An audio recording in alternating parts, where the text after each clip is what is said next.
Catholic Church, tayo po ay katuwang ng simbahan. Tandaan mo natin yan. Katuwang, katulong, kakapit kamay.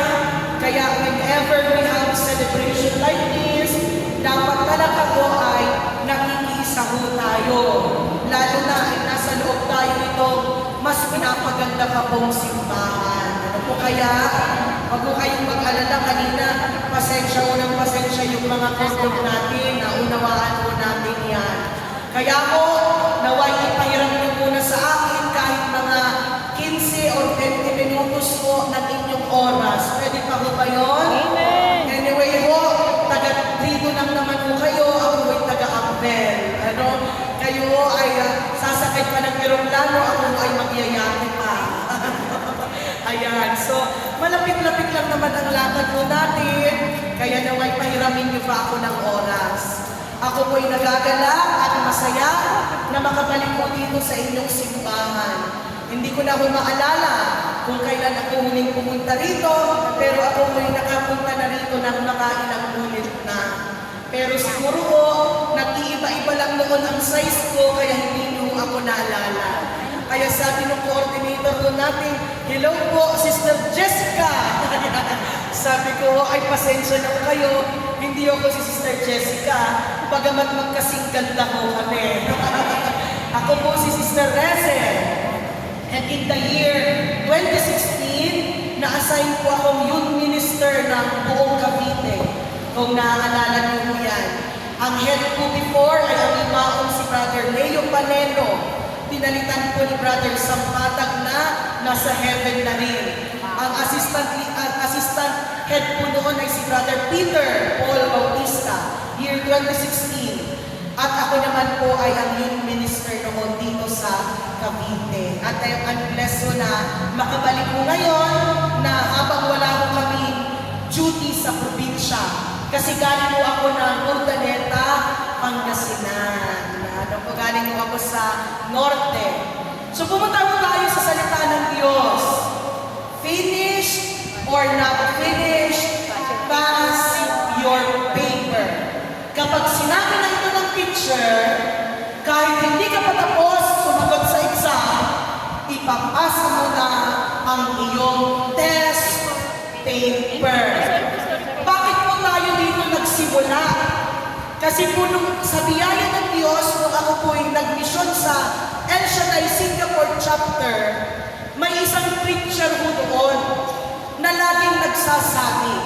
Sabi niya, ang kamatayan ganito, finish or not finish, pass your paper.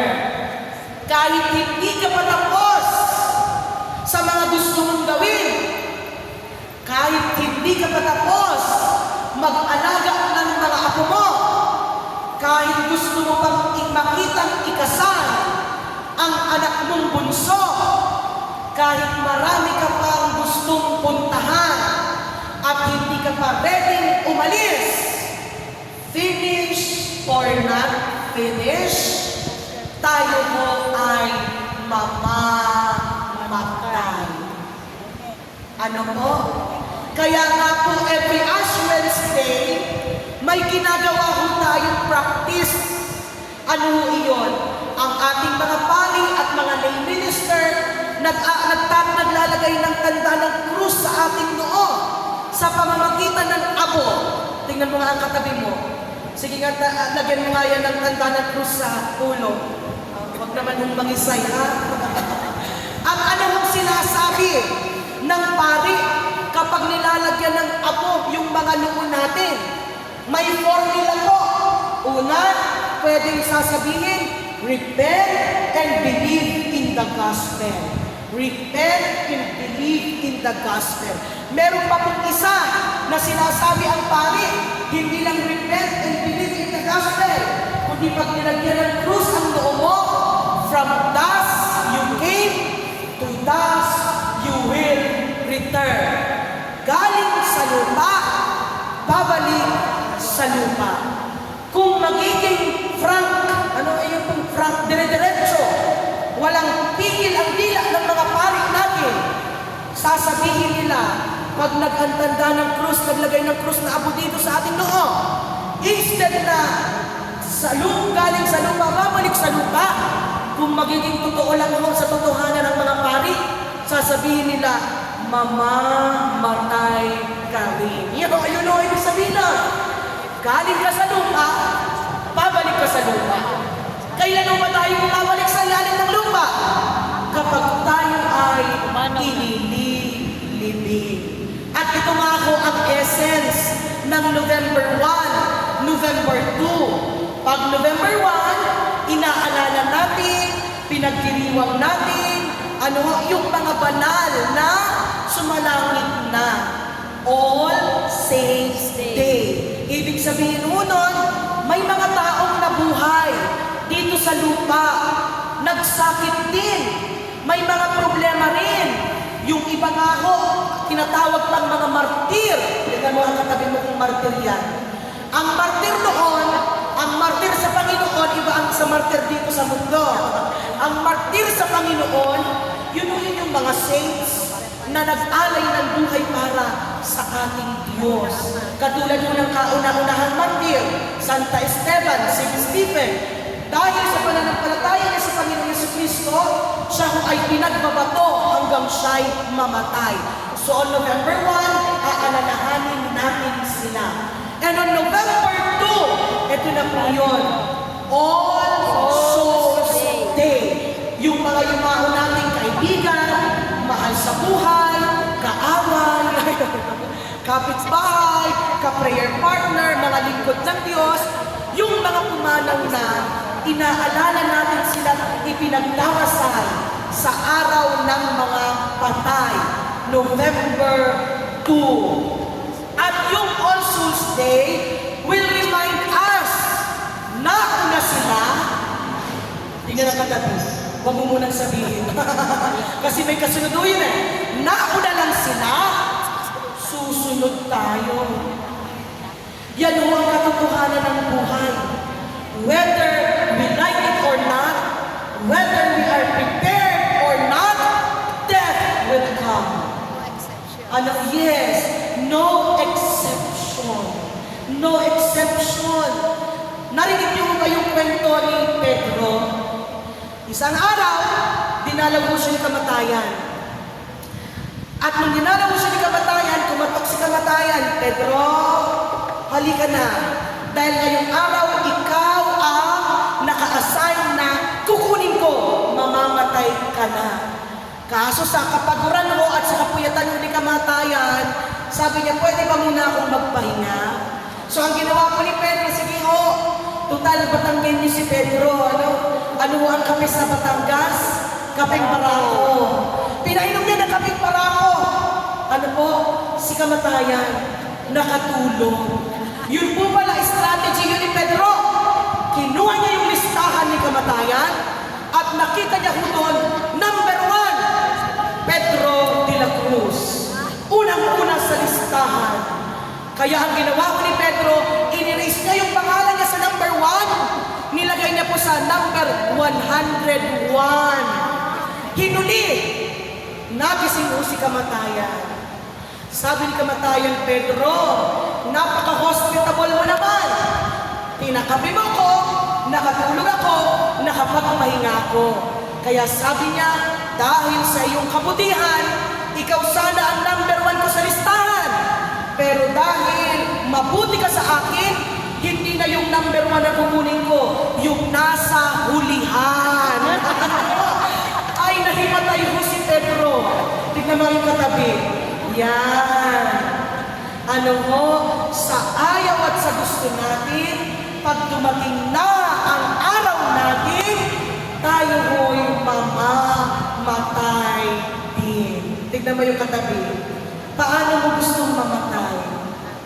Ako hindi naman. Sis, ako gusto ko yung para lang akong natutulog. Diba? Ayoko na sis yung mga kung ano-ano pang ini-inject, kung ano-ano pang mga tubong inilalagay. Lalo na ayokong mabaon-baon sa utang. Dahil kung saan-saan ako dinala at pinagamot, gusto ko yung para lang akong natutulog. Yan ho siguro ang gusto natin, payapang kamatayan. Alam niyo po, total All Saints Day naman, November 1 bukas, di ba? May santo ho tayo na patron saint ng happy death. Yung mapayapa at masayang kamatayan. Sino ito? Ang asawa ng ating Inang Maria, si Saint Joseph the Worker. Siya ho ay patron ng mga manggagawa. Siya rin po ay santo na patron ng masayang kamatayan. Bakit po masaya ang kamatayan ni Saint Joseph? Kasi nasa tabi niya si Jesus nung siya'y namatay. Wala na ho sigurong sasayang pa sa ganung kamatayan na ang Panginoong Jesus ang nasa tabi mo. Amen? Palakpakan po natin ang Diyos. So tingnan po natin, posible ba na mamatay tayong masaya? Alam niyo ho, pag tumutungaw ho ako sa mga patay sa loob ng kabaong, dati ho hindi ko yung ginagawa kasi matatakutin ho ako. Pag uwi ko sa bahay, nai-imagine ko yung mga mukha nila. Pero nung naging preacher ho ako, hindi ho pwedeng inisumilip sa patay. Kasi magdadasal ka, magbibigil ka, iimbitahan ka magdasal. Nakakaya naman po yung ka-preacher-preacher mo, takot ka. Di ba? So, pag tumitingin ho ako sa kabaong, may mga namamatay ho na mukhang masalimuot ang mukha. Di ba? Mukhang malungkot. Pero may mga namamatay rin ang payapa ng mukha. Tingnan mo ang katabi mo, masalimuot ba ang mukha niyan o mapayapa? So, how are we going to have a happy death? Tatlong bagay lang po i-share ko. Total, November 1 naman, November 2 naman. Ano po? So, tatlong bagay mga kapatid. Una, ito po ang una. If you die fulfilling your purpose, you may die happy. Sabihin nga po natin, purpose. Purpose. Yan.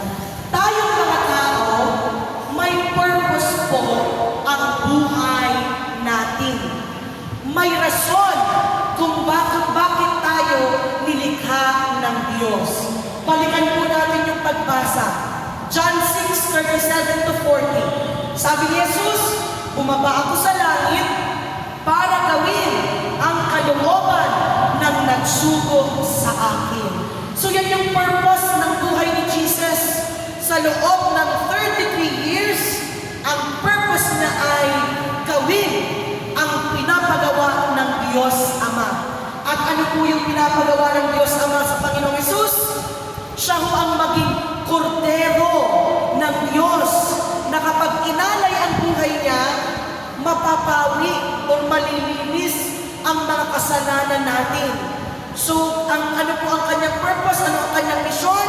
Mamatay para tayo ay iligtas. Kalabitin mo ang katabi mo. Sabihin mo sa kanya, ang Panginoong Jesus ba nagawa ang kanyang purpose? O sabihin mo namin, mission accomplished ba si Jesus nung namatay siya at 33 years old? Amen. Tignan niyo yan ang Panginoon natin, 33 years old lang. Nung nag-aaral na yun siya ng buhay, 31 nawa ko. Lord, malampasan ko naman nawa ang 33. Ano, di ba? Mission accomplished ho siya. Bakit?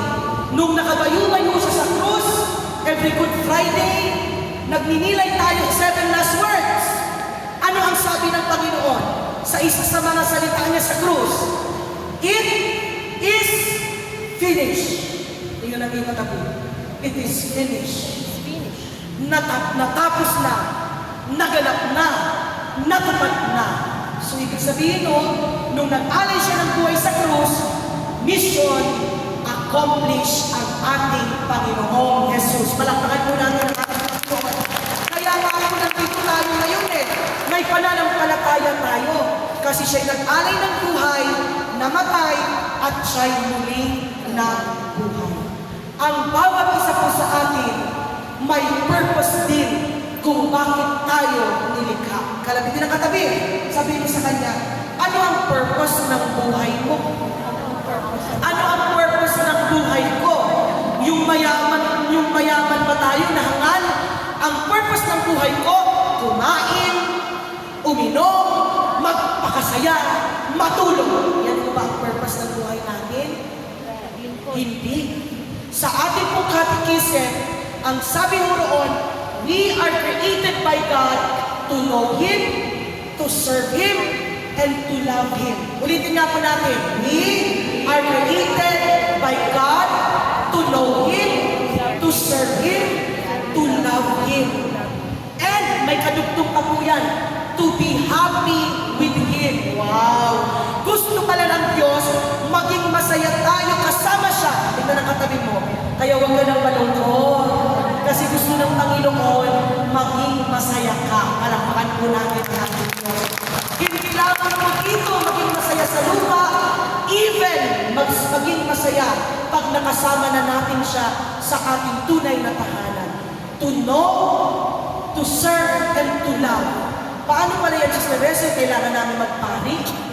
Paano pala yan, Sister Rese, kailangan namin magmadre para mapaglingkuran ng Panginoon? Paano pala yan, Sister Rese, kailangan namin mag-worker, nagsimbahan, kailangan namin mag-preacher? Hindi lang po worker, preacher, pari, madre ang naglilingkod sa Panginoon. Kung ano ang trabaho mo, pwede kang maglingkod sa Panginoon. Teacher ka, huwag ka lang maging terror na teacher. Maging godly teacher ka. Turuan mo magdasal ang mga estudyante mo, turuan mo na magandang asal, turuan mong manalangin, turuan mo na tungkol sa Diyos.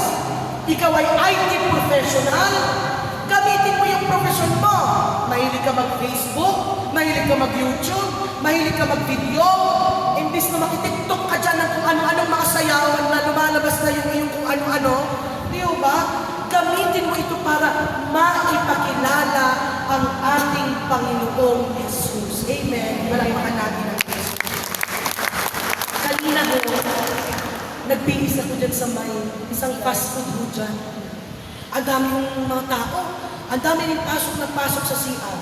Nung nagme-make up po ako sa labas ng CR, may dalawang dalaga, nag-selfie. Akala ko nga nakakasama ako, ay gaganyan na yun sana ako. Kaso yung isa, nag-dirty finger. Sabi ko siya. Tapos, yung naglilinis, ang ingay ko. Pag may nalalaglag, ay, Nagmumura po. nagmumura. Kaya nagmamadali ho ako mag-makeup ko kasi hindi ko nagugustuhan yung naririnig ko, nakikita ko. Sabi ko, Lord, patawarin. Pwede ka mo sana gamitin mo yung iyong profesyon para mapaglingkuran ang ating Panginoon. Amen. Malakpakan po natin ang ating Diyos. Ganyan po ang purpose ni Brother Mike kung pinag-aral kami. Para kahit saan kami makarating, hindi man kami mag-preacher, hindi man kami mag-serve sa gawain, maging teacher ka, maging accountant ka, maging engineer ka, ikaw ay isang Kristiyano. Pinakikilala mo, pinaparangalan mo, pinaglilingkuran mo ang ating Panginoon. Amen. Amen po. Ang ganda ko, yung kapag nahiga tayo doon, sasabihin ng mga tao, mission accomplished na siya. Yung mga anak niya, napagtapos niya. Wow! Yung mga apo niya, naturuan niya ng magandang asal. Wow! Di ba? Nakapagpatayo, nakapagpasimula siya ng gawain dito sa Cavite City. Wow! Di ba? Ang ganda mo. Yung mission accomplished. Tingnan mo yung katabi. Sabi mo sa kanya, kapatid, nagiging masaya ka na mamamatay kung magagampanan mo ang purpose mo dito sa mundo. Amen po, palapakan po natin ang ating Diyos. Pangalawa po, we will die happy if we die reconciled with others. Narinig niyo po yun? Mamamatay tayong masaya kung walang galit, walang buot, walang hinanakit, at kung maayos ang relasyon natin sa ating kapwa. Kalabitin ang katabi. Handa ka na ba? Anong handa ka na? Finish or not finish? Finish past the paper? Handa na ba tayo? Sabi ni Father kanina, sino gusto pumuntang langit? Sabi nga ni Father, alam pa kayong mga nag-hansap eh. Pero naglulubi nga yan dito. Lahat tayo gusto pumuntang langit. Pero pag sinabi na, tinanong na, sino ang gusto pumuntang langit ngayon? Wala na akong gusto magtaas. Bakit? Mapupunta lang tayo sa langit the moment na mamatay tayo dito sa lupa. Tingnan katabi, di mo sure. Kasi, kaya nga akong mahalaga yung mga ganito eh. Yung pananampalataya natin, paglilingkod natin, pagkilala natin sa Diyos, relasyon natin sa Diyos. Kasi sino ang susi para makapunta tayong langit? Wala mong iba. There is no other person, no other name, no other God than our Lord Jesus Christ. Amen? For God so loved the world, that He gave His only begotten Son, that whoever believes in Him shall not perish, but shall have eternal life. Yan po ang sabi ng Panginoon eh. I am the resurrection. Ako ang muling pagkabuhay at ako ang buhay. Mamamatay ho tayong masaya. Kung mamamatay ho tayong walang galit. Kung mamamatay ho tayong walang sama ng loob. Kung mamamatay ho tayong walang kaaway. Nung ako po ay nasa Ordaneta, Pangasinan, nakasanayan ho namin doong mag-misyon. At ang misyon ho namin, mag-vigil sa mga patay. So pag may prayer partner na namamatay, may kamag-anak ng prayer partner na namamatay, may mga taga-simbahan na gustong magpa-vigil, pumupunta po kami. Ako, yung preacher ko doon, yung mga choir. Kaso minsan ng mga choir, tinatamad ho sumama. Kaya pag tinatamad ho sila, ganito lang sinasabi ko, mamili kayo. Kayo ang kakanta o kayo ang kakantahan? Ay, nakakabahan yan sila. Mamili lang kayo. Kayo ang magdadasal o kayo ang dadasalan? Mamili lang kayo. Kayo ang makikilamay o kayo ang lalamayan? Kapag tinanong ko na ho sila, lahat na sila yan sasama sa akin. Meron ho kami pinuntahan noon. Nung pumunta ho kami, iyak siya ng iyak. Alam niyo kung bakit? Namatay yung kanyang tatay, hindi man lang daw sila nakapag-ayos. Hindi ho sila nagkapatawaran. Hindi ho sila nakapaghingian ng tawad sa isa't isa. Kaya yung brother ho na yon, na naglibing sa kanyang tatay, mabigat ang kanyang kalooban. Sinabi ko sa kanya na naniniwala ako, bago namatay ang tatay mo, kung nakipag-usap ka sa Diyos, napatawad ka na niya. Kahit hindi ka nakahingi ng tawad. So anong lesson mo doon? Para wala tayong regrets. Habang buhay pa tayo. Anong lesson? Tignan ang katabi. Alam mo na yun. Magpatawad, humingi ng tawad, makipag-ayos, mahalin. Year 2021, namatay po ang pangalawa kong kuya. Okay pa po ba kayo dyan? Konti na lang po. Akin po kuyang pangalawa, pulis. Year 2021 pandemic, hindi ho siya namatay sa pandemic. Sa kanyang serbisyo, dahil sila ho'y nasa bundok, na-ambush po sila. At out of 7 na pulis na nasa bundok, 5 po ang namatay, isa ho doon ang aking kuya. Huling kita po namin, 2017 pa, bago po ako ipadala ng Singapore. 2017, 2018, 19, 20, 21, 4 na taon na ho kami hindi nakikita. Namatay ho siya. Tragically. Hindi ho ako nakauwi dahil pandemic. 4 years. At moving on, hindi ko na ho siya nayakap. Hindi ko na ho siya nasabihan ng I love you. Hindi ko na ho siya napasalamatan. Hindi ko na ho naparamdam sa kanya ang aking pagmamahal. Sabi ko noon, ako nagdadasal sa ibang tao, ako nakikilamay sa ibang patay, pero nung pandemic at namatay ang kuya ko, hindi man lang ako nakauwi para lamayan at para ihatid sa huling hantungan ko ang aking kapatid na huli na. Tignan mo yung katabi. Huwag mo nang hintayin na mahuli na ang lahat. May namatay ho sa Urdaneta. Ang bilin niya sa apo niya, "Apo, pag dumadalaw ka sa akin, yapus-yapusin mo na ako." Kasi ho, nagka-cancer siya, meron na ho siya ditong catheter. So dito na ho lumalabas yung mga dapat lumabas. Kaya alam niya na anytime, pwede na siya kunin ng Panginoon.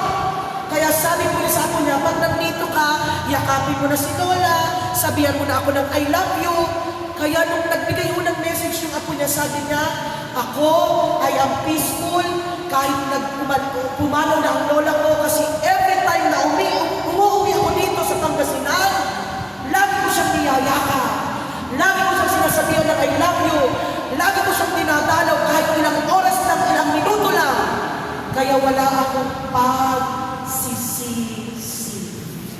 You will die happy kung wala ka ng galit sa puso mo, wala ka ng ninanakit sa puso mo, wala ka ng kaaway, mapayapa kang mamamatay." Amen po, palakihan natin ang Diyos.